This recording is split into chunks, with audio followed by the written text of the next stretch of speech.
science fiction. So I got my start with a Star Trek piece, the Star Trek Strange New Worlds contest in 2016, and then I went on to write for the Star Trek Adventures role-playing game. I recently have a Marvel novel out that is Captain Marvel, Carol Danvers Declassified, and I also and I also write my own original fiction. So I'm going to introduce, or allow the panel to introduce themselves to you, starting with Cameron. Sure. Good morning, everyone. My name is Cameron. You hear me? Mm-hmm. Yeah. My name is Cameron Roberson. I write under the name Rob Cameron. I always get this sentence wrong. So I want to say nebulated. That's not an actual word. He's nebulated, people. So my debut novel, Daydreamer, was nominated for Andre Norton Nebula this year. And one of the things I've been doing for the last 15 years is been a key organizer for Brooklyn speculative fiction writers. We organized critique sessions for about 180 authors about 15, 16 different events every month in Brooklyn and rest of the New York City area. Here to learn, here to teach. Hi, I'm John Scalzi, and right now I think I have really bad breath, so I apologize to you. I just sitting here going. Also, I write books. I'm Jamie Garner. I'm a professional author and editor. I've written a couple of dozen books, including ghostwritten stuff. I've edited hundreds of books, and I write under the pen names J.B. Garner, Amelia Contrail, and Temple Fire. I'm Erik. I have no mic, and thus I must project. I am a very tall cryptid from the Pacific Northwest. I have written 20 some odd novels and game design and stuff, and I love characters. And since Starian is here, we are all set to talk about complicated and cool characters. Fantastic. So we're going to have a conversation up here, chat through some questions, and then about halfway through the panel, we'll start taking questions from the audience. So if you want to get those ready, we would love to chat with you about those. So my first question is just what makes a reader care about a character? Why are some characters unforgettable and others sort of fall flat? You want to start with this end? Sure. So there are a couple of different things I think about. One is you see yourself in the character in some way. Another one is you see something you want for that character in some way. Be it a hero character or a villain, you want to see them just get what they absolutely deserve in some way. Also, I think about the kind of character creation that leaves space for me as the reader to say, I feel like I could be them, but I don't really want to be them. I see their angst and anxiety, but let's dial up to 10, but it's close enough to mine where it kind of makes me want to see them win in some way. So many different ways to see this kind of character. That's kind of what comes to mind immediately. Yes, and. I think the characters that stick are not one-note characters. There's often a desire to have a shorthand of, this character is such and such because they eat this apple in a really dramatic way, or something like that, and then you can just move on. No, the thing that makes a character stick is multidimensionality. They can have dominant aspects to their personality. They can respond in ways that are true to that particular character. But the idea that when the spotlight is off the character, when that character's not on the page, that they still have full dimensionality as a human being or alien, because we're writing science fiction and fantasy, matters. Like that you feel that character has some reality beyond their signature trope. Yes. Honestly, I feel like we've hit all the most important notes, like in the first two people. Honestly, characters need to be compelling, engaging, plausible, and have a rich interiority. Thank you. Superiority. I didn't sleep enough last night. That's the word. Yeah. If you hit those things. Also, I'm going to say this honestly, at least for protagonists. Generally, they need to be likable in some way. They don't have to be good, and they can be jerks, but there's to be some quality about them that the reader will like. Because we just don't like people we don't like. If you don't like yes, that's reductive, but at the same time, it's true. It's true. I've edited characters where this is the protagonist and they're utterly unlikable and jerks and no one would ever want to know them. So why do I want to read about them? And then the writer went, oh. And then it was sad. And then they rewrote the book. But I'm going to answer this in the funniest way possible. Embrace the horny. The character, I don't necessarily mean the character needs to be beautiful and attentive, and John and I had this conversation on our previous panel, didn't we? Yes, some of you will remember if you were at that panel where we had the just kiss already. But characters need to want things because people want things, and if you can really associate your hero or your antagonist or supporting character with a motivation, something they want, something they desire, something they fear, something they love, something they're drawn to, that's a very palpable way to connect to a character. Yeah, and I think for me, I'm usually drawn to characters that have strong competence in at least one thing. They are good, really good at least one thing. But then they also have this little burr of insecurity inside of them that they're afraid there might be something that is true about them that they don't want to be true about them. And those two things together make a really fascinating character for me. So next question is, what's your process for creating a character? If you are opening up a story or you're embarking on the protagonist in a novel, what is your sort of beginning to end process for making this person? Do you use any tools for doing this, like a character sketch or a spreadsheet or a mood board or anything like this? And we'll start with John. honestly, I just start writing. That does a couple of things for me. One, I will discover the character as goes along, as they deal with circumstances, as they are, dealing with whatever issues that I've set up for them. And second of all, as they go along, I can refine that. Now, that might sound that you start off with a character who is absolutely bland, and then sort of defines as you go along in the book. So why do people have any reason to read? And this is where I inform you that what I write at first is not what you read at last. You can go back and tighten up and do those refinements to characters and then bring it back to the earlier stuff. But for me, so much of what I'm doing, just in a general sense, is revealed through the actual sitting down and writing of it, and characters are one of those things. Can you think of any examples of characters that really surprised you or changed from when you first conceptualized of them? Oh yeah, no, I mean the thing about it is, like, for example, in the Ghost Brigades, there's a character that I wrote, Kanan, who was a scientist, and I wrote him specifically because I needed to have a character to get us through a James Bond movie. And I did not expect that I would use that character again. But several chapters later, I needed someone to deliver a whole bunch of exposition. And so Kanan came back in, and while he was delivering the exposition, he started interrogating the main character and what their motivations were and everything else like that. And through the course of their interactions, Kanan actually became the moral heart of that story.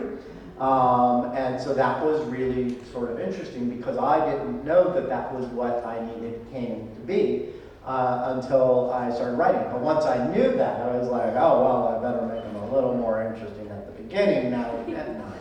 So. Wonderful. Jamie. Well, I think it's one of those mornings. For me, I generally start with a basic kind of sketch in my mind. I generally do need the characters to start writing, at least a few of the core characters, because I generally write entirely based around characters interacting with the world. So I always baseline broad strokes. But then, similar to John, once it gets going, you get going. Characters start bouncing, minor characters get thrown in, minor characters become major characters. It can alter, and I think the one key thing, if you work like we do, which is not every writer, and you are a discovery writer in that sense, you need to carry with you a sense of ultimate adaptability. Because as you mentioned, at any time, a minor character could turn into a major character, a hero can become a villain, a throwaway antagonist can become the main love interest. Like, it happened to me once. So if you're going to, even if you're not a discovery writer, even if you're an outliner or a plotter or an architect, whatever you want to call it, there is always going to be the possibility that you will hit that point where you will realize this character has evolved beyond what the plan was.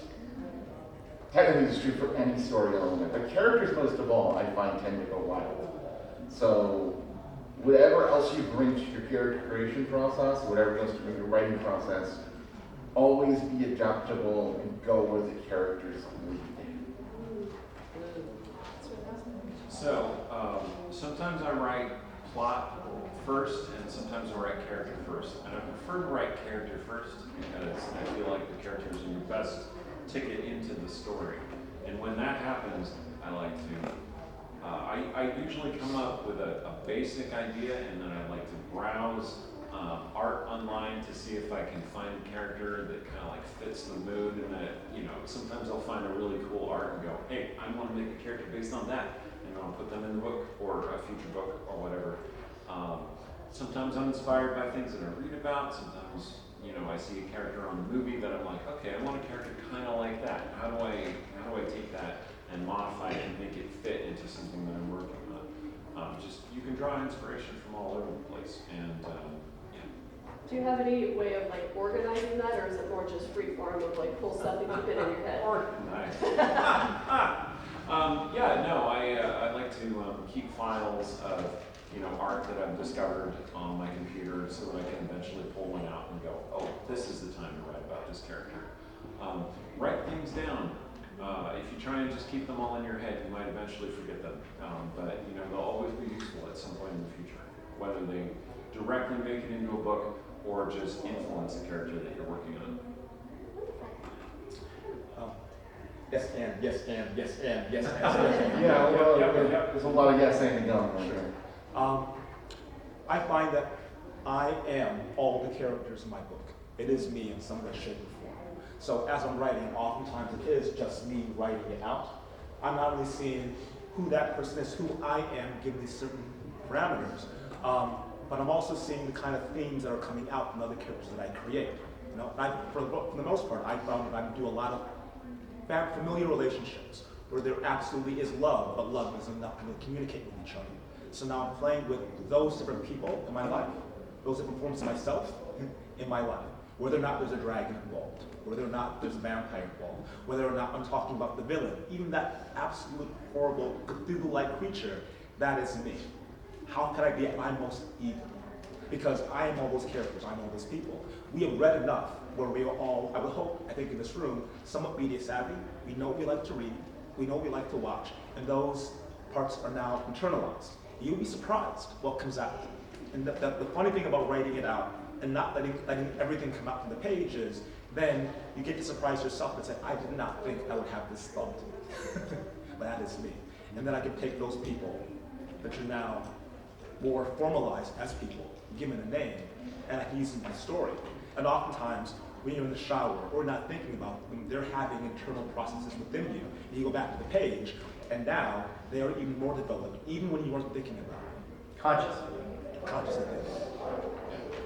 Yeah, for myself, there's, at least for a main character, I think there's two things that I really need to figure out about the character to be able to write them effectively. One of them is, how does that character grow or change? What's the sort of fundamental realization they're going to have about themselves, about the world? And the second one is their voice. What do they sound like when they're talking? Because a lot of my first drafts are, well, my writing in general is just very dialogue forward, and so I need to know, like, is this person sarcastic? Are they terse or reserved? What do they sound like? So then I can, as John said, kind of get on the page and start examining and playing around with what does that character actually like feel like and sound like.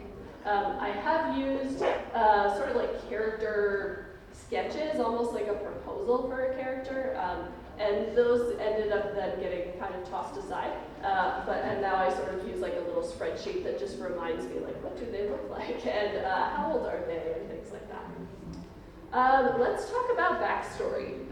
How much of your character's backstory do you need to know to write the part of the story that you are actually going to be engaging with, whether that's a short story or a novel? Do you need to map that out for yourself? How much it actually needs to be in the story, etc.? That radically depends on the story for me. There are stories that the character's family history is integral to the plot, and so I need to figure that out even before I start writing. Usually, though, it's one of those things, again, sort of go with the flow. A few important points, because family is formative, you know. But even then, sometimes it starts with nothing, and then kind of starts to spark life as you go.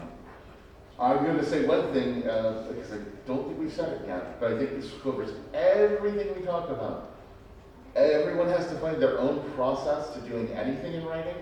So take all of this as advice, and not necessarily hard rules. So I will say the first thing we talked about, the important elements of a character, is kind of a rule. If you don't do a compelling, interesting, fleshed out character, whatnot, no one's going to like it. You can't get rid of it. Yes, that is definitely true. Now I have totally forgotten the original question. Sorry, I'm so sorry. Actually, the question was about backstory. Backstory, How do you perfect. like Okay, backstory? yeah, I had something for this. I think of character backstory in the novel as being a bit like my advice for my players at my D&D table, which is that you should have an idea for your backstory and have general strokes of what happened in your backstory, but don't be too detailed. Fill in the details as you go, as they are relevant to the story. Unless your backstory is, like part of the inciting incident of your story. Like JB was talking about, if the backstory informs the story and the story happens because of the backstory, you probably need to design it in a lot more detail going into the story. But leaving yourself those gaps allows you to be flexible and tie it back in with something. One of the best experiences at the table is tying something to your player's backstory that they didn't expect, but they go, oh, obviously, yeah, like that's definitely how it happened. Oh my God. And you can work collaboratively. When you're an author, you work with yourself to do that. So it gives you more control, but at the same time, you have fewer perspectives. So I'm a big advocate of the diathesis synthesis model. So That the playing around with characters with others, I think is very, very important. You all have to write, do the work of writing on your own, but you definitely should be in conversation, I think, with people that you like, that you trust. A writer's critique group will sit down with a story and we'll beta read an entire novel, or we'll go through a scene, and 6 people having a conversation about what they got from the story, what they feel that something was needed. This is really, really helpful before you actually start talking to other professionals. I've written an entire manuscript, and then I have to show it to my agent, and he says, Cameron, this is great. I need you to write another 30,000 words, because I don't know what happened in this person's life at this point in time.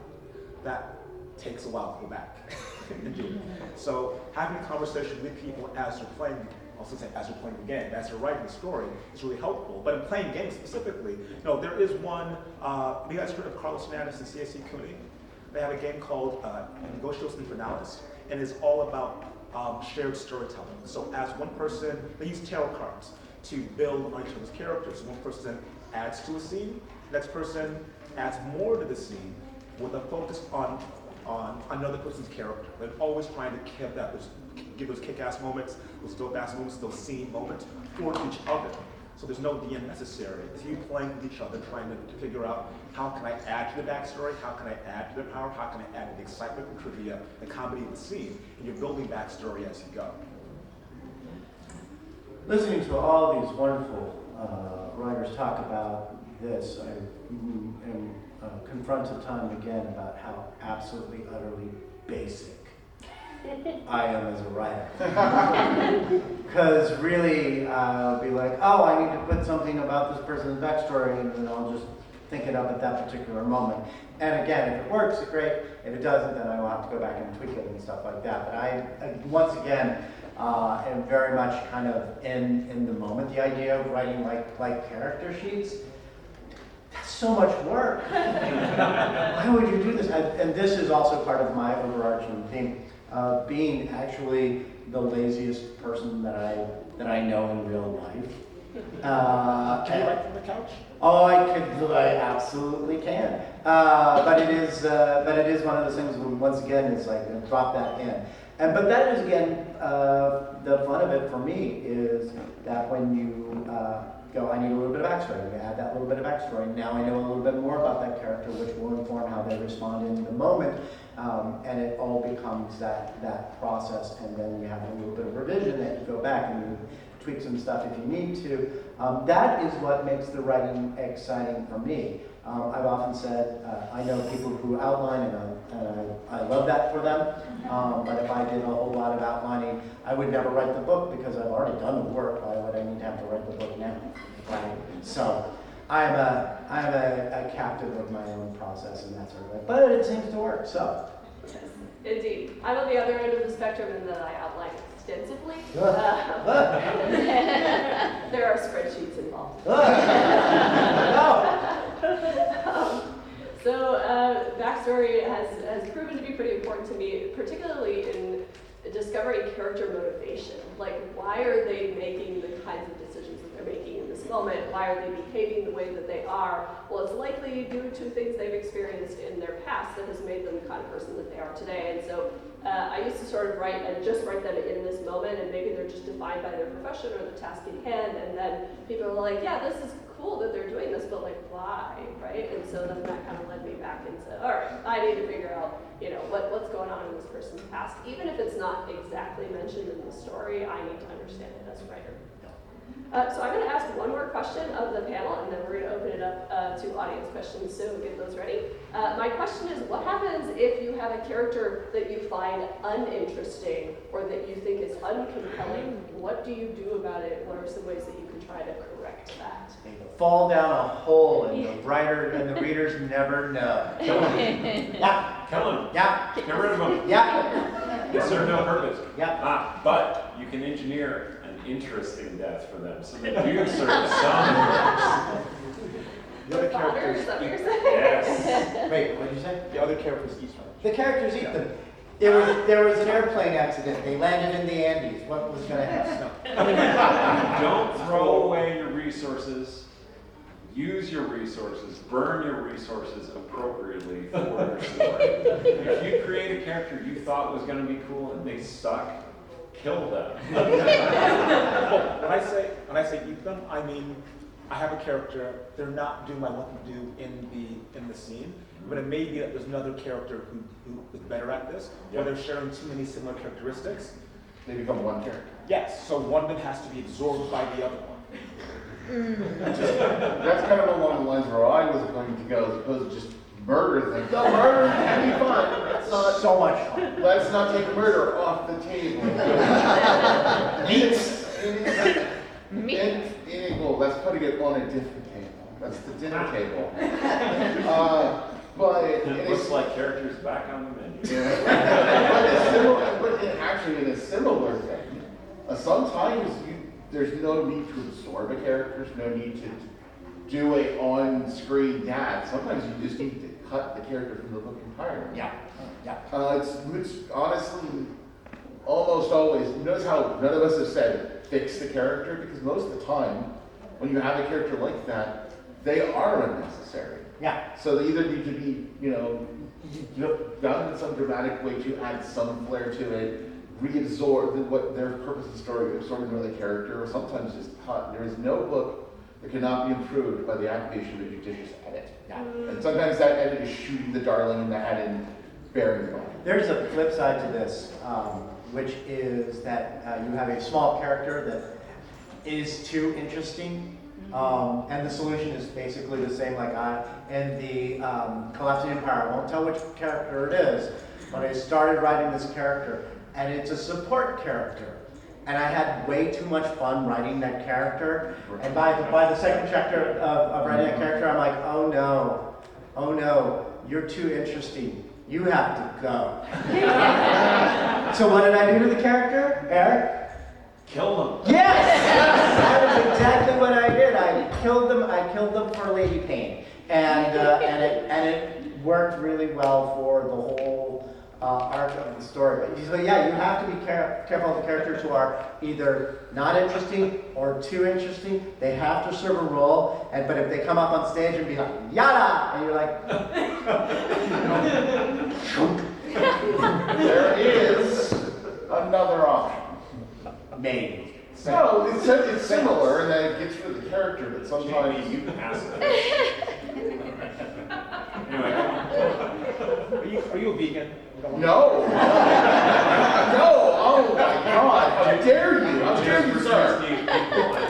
I'm sorry, this Wait, wait, please continue. What's the other please option? go on. The other option is you take them out of the story, but save them. This is what I You take the character and go, this character really worked, but they're disrupting this story.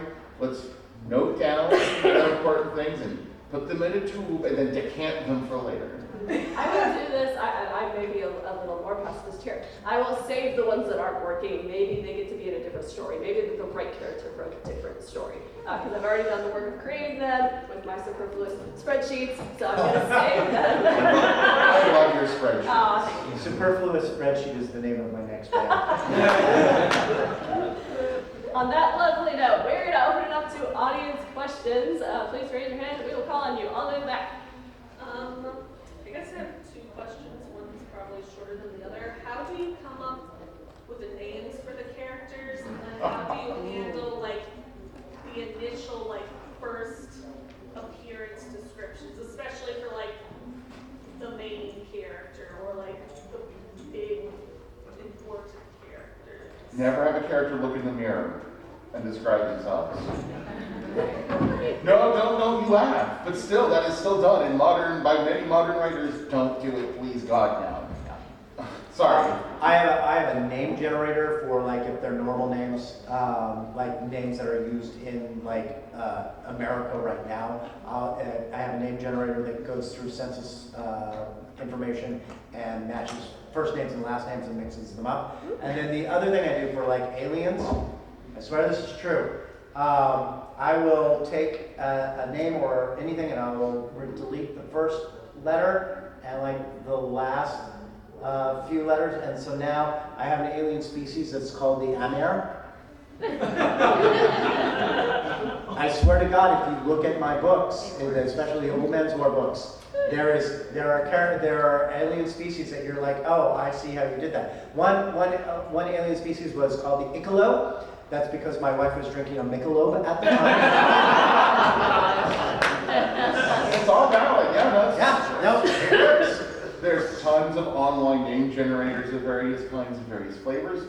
Baby name books. Yeah. Don't hesitate. I like to find words that are relevant to the character, like thematically appropriate, and then I like change a letter or two.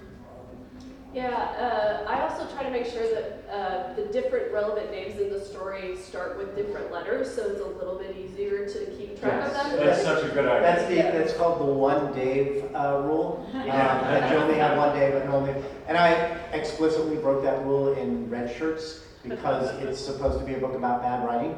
Yeah. Right. So I have a couple different answers to this. One of them really does depend on your own self-control. And it's true. So my background's in linguistics and in con languages. So you can make up your own syllabary. You can make up words and phrases to help out build out your world. That's the kind of world building you're doing. Second world fantasy, alien, what have you. You don't have to do it. It is a rabbit hole. But if you feel like that's fun for you, absolutely, because a lot of other things are going to come out of that, not just the language, the culture, the contrasting names. Why these two names are contrasting? Because at some point, the two communities, they diverged. A river ran through the middle of them, and now we have a kind of schismogenesis in not only their naming practices, but a lot of their cultural practices. I mean, it's a lot that can come out of a name in and of itself. And if you're not doing that, often, at least for Daydreamer, I pick names that were meaningful to me in my life, but not the actual people. And made enough of a change to say, okay, I think like my main character's name's Charles, Ramon Hausen. Charles, because that's the name of my most powerful father figure in my life, positive father figure. His middle name is named after my cousin, who is like a brother to me, and then house him after my mom's best friend, and I get something new. And I get to honor all of them in that. So when they read the story, it's like, oh, this is who's in there. Because only the people that I love are actually in the story. So there are ways that you can do it so that the naming itself is meaningful, or you can just figure it out and then keep on going later on. Really depending on how connected it is to the story you're telling. Is schismogenesis a real word? Yes. Wow. Wonderful. All right, next question. Yeah, right here. So with taking a character and putting somebody into a universe that exists, or just reworking a character applies to that. Because I was reading Judith O'Brien's Mary Jane Spider-Man novels earlier this year, and I was like, I wonder what they had to do there. It's just like, obviously with you doing a book on Carol Danvers, Captain Marvel, what's your advice on that? Yeah, so you mean like writing an established character in an established world? Research. When you think you're done, go back and do more research. I mean, if you're, like I was already a fan of Carol, and so I already feel like I was sort of steeped in her voice and sensibility, and so I kind of had an idea of her attitude and how she would sound. But there were a lot of things I had to go back and sort of suss out of, you know, there's a ton of people's voices in here. There's Wolverine, there's Iron Man, there's all the villains, you know. And so going back and just kind of steeping yourself in the media, like I spent 6 months just reading, you know, like 1,000 comics or something. Oh. You know. Oh no! No, that's a vacation. Oh my God. It's a little different when you do it for work. Yeah, I mean, it's fun. Still fun, but it is a deep dive, right? Like, that is your life. You eat, sleep, and breathe it. And so, but then, like, for this book, the assignment was, we want her life story all in one place. So the task wasn't, like, insert something new into it. It was evoke the Carol Danvers that the comics fans know. And so that was sort of the specific target. But if your task is, you know, to embody that, then you just gotta be, you know, steeped in research. Sorry, I didn't know if you were done or not. Go ahead. Kind of like with the names, but book or comic titles. Me and my friend and I, we also shoot short movies, and every time we get done, we're like, what should this be called? I have no clue. And we don't want to make it corny. We want to like be inspirational where someone thinks, oh, I need to see that or read that. How do you all think of the title? Do you create your book first, is what I'm asking, and then come up with the title, or do you do it from the beginning? I mean, usually at this point I have to have a title before I have to have the book, because Tor wants to be able to start marketing it as soon as it goes. So I have to have some sort of idea.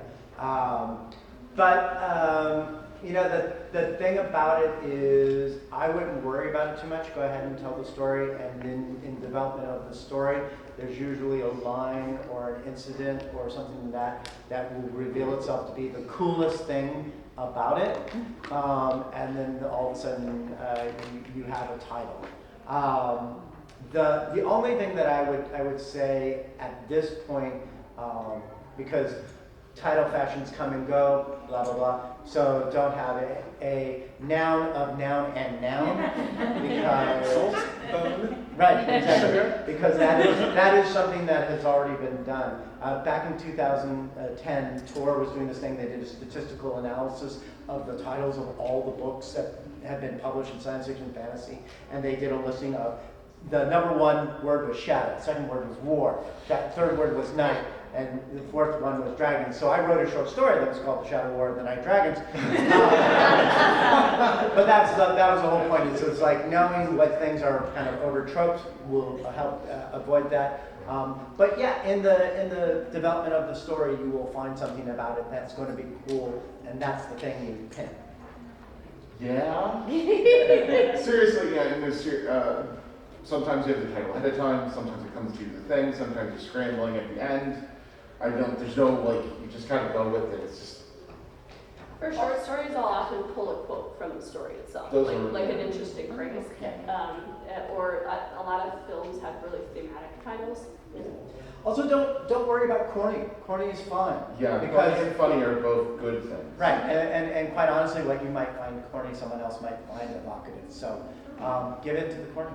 The shorter your piece, the longer your title can reasonably be. That's the Fallout Boy theory of titles. Which is to say that, like, your title is part of the story that you're telling with the piece. It sets expectation. We had a panel on this yesterday at 2 p.m. I'm sorry. Titles are a promise to your audience. They're telling them basically what they can expect. If your title is the name of a character, they're expecting the story to be about that character. If your title is the name of a great famous battle, they're expecting the story to be about that great famous battle. If your title is something more obscure or kind of like poetic, they're expecting something in that field, right? My next novel is called The Shattering Peace. Guess what happens to the piece? It's subverted. It's Oh no. beat the shit. War, peace. Dragons. War of the Peace Dragons. War of Peace Dragons, yes. Fantastic. Next question. Yeah. So we talked a lot, or at least you have, about character arcs and how important those are to stories. I want to know how you write a story or what you can have that uses the flat character arc. What's the process like? Don't. I use it up. No, don't. So that would be like a slice of life kind of story? Is that what you I mean? know it's basically a story where the main character or one of the characters starts and ends as the same person. Oh, Or so same that thing.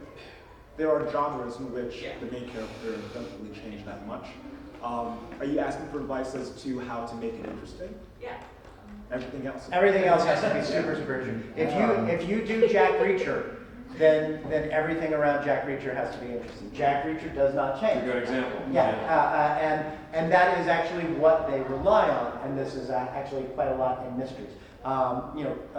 Sherlock Holmes doesn't change. All the Murder She Wrote lady who clearly is murdering everybody in town doesn't change. They don't change because everything is meant to react to them. But absolutely, if everything else is not interesting, then who gives a shit? So my best friend and I go back and forth about this. I try to tell him that good stories are about character development and amazing settings. He says, no, stories are about dope ass shit happening. I'm like, no. He's like, yes, you don't know anything because you're a writer. I'm like, what? But then I take the critique, I take a step back and say, okay, what does he mean? Because that dope ass shit is going to change depending upon the genre that we're writing, right? So the romance, it has to really kind of stick. Like they have to kiss, for that to work. Yeah. So I mean, the things I would say though that even if they're a flat character, they are a full-on character. Yeah. Right? They have a sense of self. That even if they don't see it, if they're not particularly self-aware, particularly this kind of story you're telling, the inner voice, the dialogue, you can see all things that should impact them, that could impact them, and then bounce off of them for some reason. Right. The other thing is that often the flat characters are often very much of a reader insert. That they exist to be a fantasy that the reader can lose themselves in. Everybody wants to be Jack Reacher, 6'5", can punch anything, and manages to get, general sense. And all of that sort of, that they can get away with being what Jack Reacher is, and in that case, the static character doesn't matter so much. Because if you really start developing that character, then they're like, well, now I can't see myself in it anymore. I can't just punch everything. And that will take them out of the promise of that particular story. If your character can't change, make your character really interesting from the beginning, and just remain really interesting all the way through, and then which is super easy and should be no problem whatsoever. Absolutely. If you're working super hard, you guys. if you're working in like an IP with an existing character and you are not allowed to change their status quo, then that's what you got to do. If you're writing a book about Wolverine, for instance, You can't make Wolverine go, I shall never kill anyone ever again, and then leave him that way. You gotta revert him back to the way he was before. We call it putting the toys back in the sandbox. Right. So. Why would you put the toys back in the sandbox? They would go back in the toy box. I have problems with this metaphor. All right, we got time for like one or two more questions. Yeah. Do you have any specific or different approach when writing characters that are different from your experiences, like maybe they're a different gender or upbringing or sexual orientation? Do you research or do you seek other people's input? Yes, John. Can I answer this one? So I wrote a book that was called Zoe's Tale. That was told from the point of view of a 16-year-old girl. I have never been a 16-year-old girl. And I thought I was writing a very good 16-year-old girl, and then my friend Mary Robinette Cole said, I would like to read your 16-year-old girl. And I was like, by all means, here she is. And she was like, no. And I was like, well, what do you know, Mary Robinette Cole, who won all these awards? And then I gave it to my wife, and my wife said not only was Mary Robinette correct, she was being nice to you. And then all of my male friends were really unhelpful because they said, go hang around with 16-year-old girls. Nope, we're not friends. We're not friends. They said it like this. Yeah, it's real simple. Just go to the mall and just loiter. But the good news was that I did have a number of people in my life who had been 16-year-old girls, and I actually did the thing where I was like, read it, help me. Went through several revisions of that character until it was something that approximated what a 16-year-old girl was in their experience. And then from there, having spent so much time developing that character, then I could move forward. So genuinely, humility and asking for help made so much of a difference. Yeah. Research, talk to people. If it's appropriate, it won't get you in jail. I can actually provide just an alternate though. If you are dealing with like younger groups or that sort of thing. When I was writing a middle grade novel, I talked to a 6th grade school teacher, asked, hey, could you take a look at this? And then, if you deem it appropriate, she was looking for enrichment stuff. Can you present it to the class as a reading side project? I got a dozen 6th graders to go through my book and provide suggestions and changes and little things, and whether they liked it or not, and it was incredibly invaluable to get their perspective of what they would want to read. My godson name's Kelli. His family is super geek.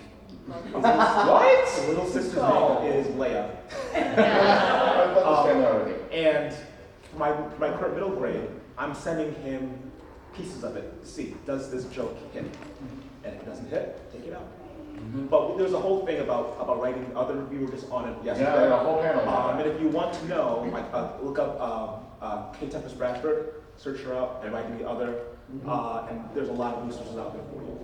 Yeah, just remember, like, all characters should be, well-rounded and just people and have dimension and things like that. That goes a long way.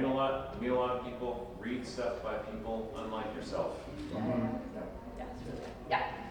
Something that you said earlier about RPG character creation, where you have like a basic backstory, you get details, and then you come back.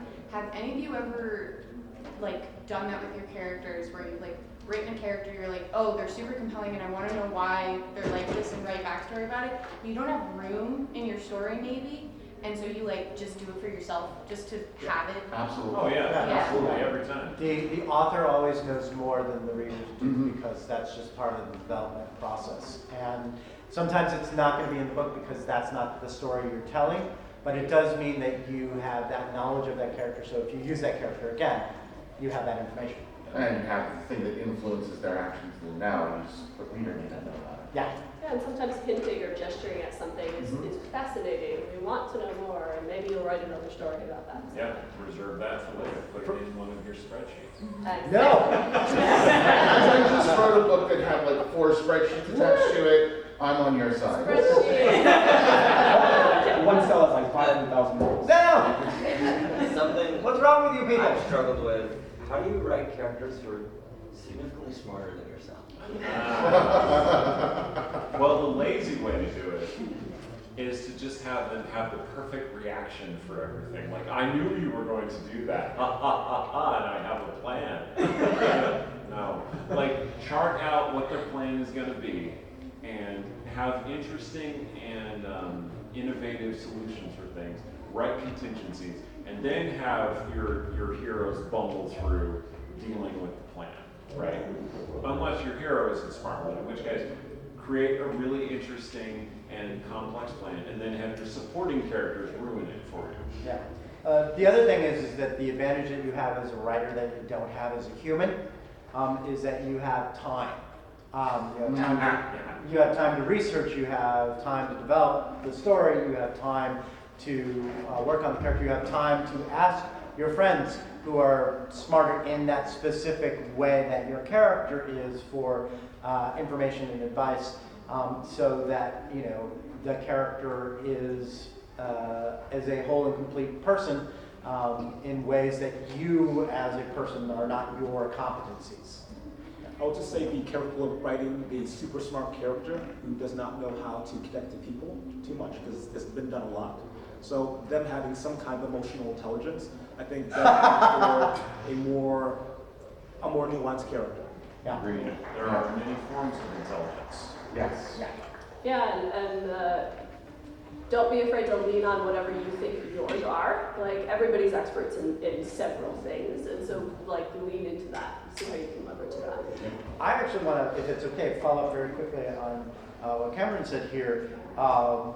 Particularly in science fiction and fantasy, emotional intelligence is often an issue for writers because we have a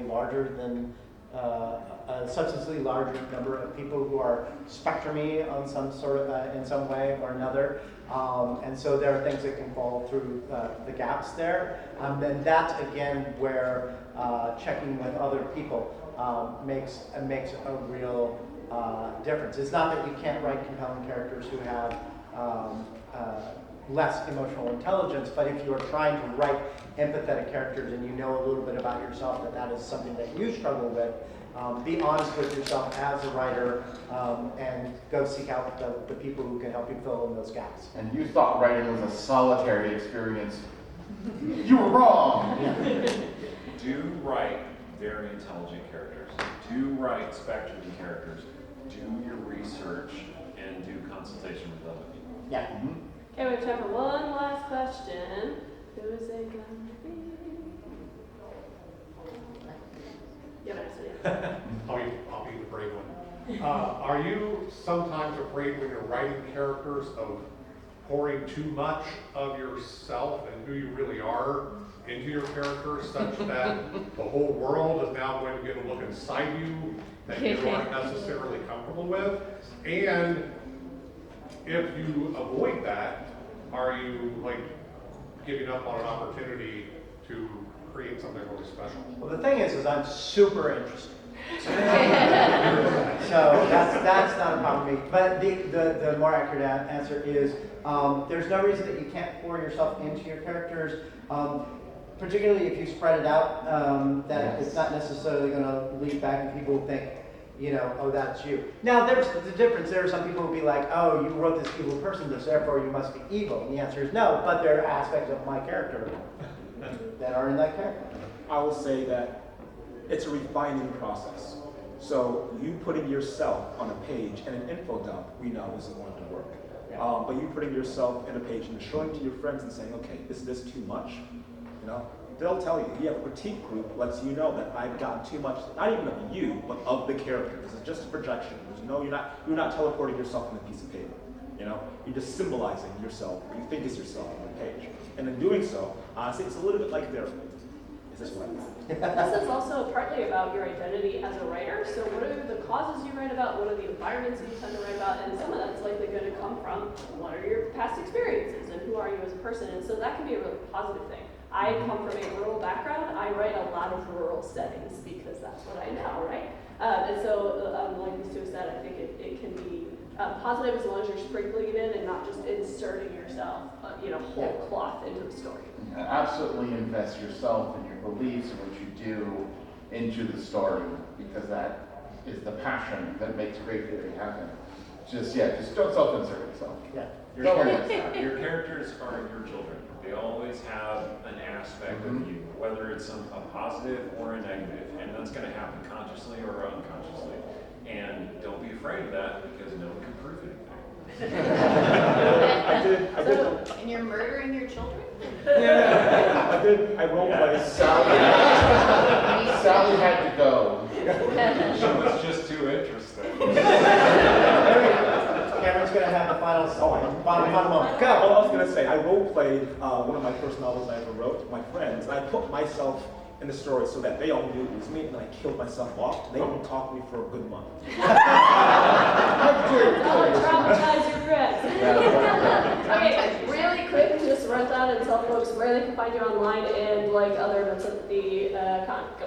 Okay, ericscottb.com. Ericscottb is my Blue Sky account as well. I am on for the panels here at the Writers Symposium. I have a signing at 1 o'clock with this lovely lady. And so we will be there over in the Authors Avenue, signing books and chatting. And if you have further questions, you want to keep talking about characters and stuff, we'll be right there.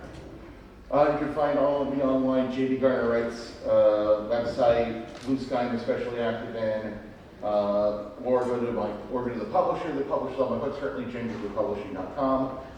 Yes, we have signing 1, and then from there I am here on panels all the way till 6 p.m., so find me here. Oh, I forgot to mention, I also run games on the Dungeon Scrawlers Twitch channel. We do actual play Dungeons & Dragons 5th edition. I am almost wrapped up with a high-level campaign, their 20th level right now. They're going to go fight Char, the Goddess of Darkness. Beautiful. You can find me at KelliFitzpatrick.com. I'm on Blue Sky at Kelli Fitz Writes, and I have a Facebook page, and I'm on the Media Tie-In panel tonight at 5 p.m. Scalzi, in Google, you'll find me. And then I also at 3 o'clock have the Scalzi Spotlight, which is me and Maurice Broadus just being idiots for an hour. Come see us. Is there one? There can be if you bring it. Deal. My name is, pen name is Rob Cameron. If you look up rob-cameron.com, you will find me. All my social media is there as well. I will be having a very uncomfortable conversation about AI at 1 o'clock. And then I will be moderating my last panel of the con, developing community partnerships to sustain your career at 5 o'clock today. Fantastic. Thank you so much for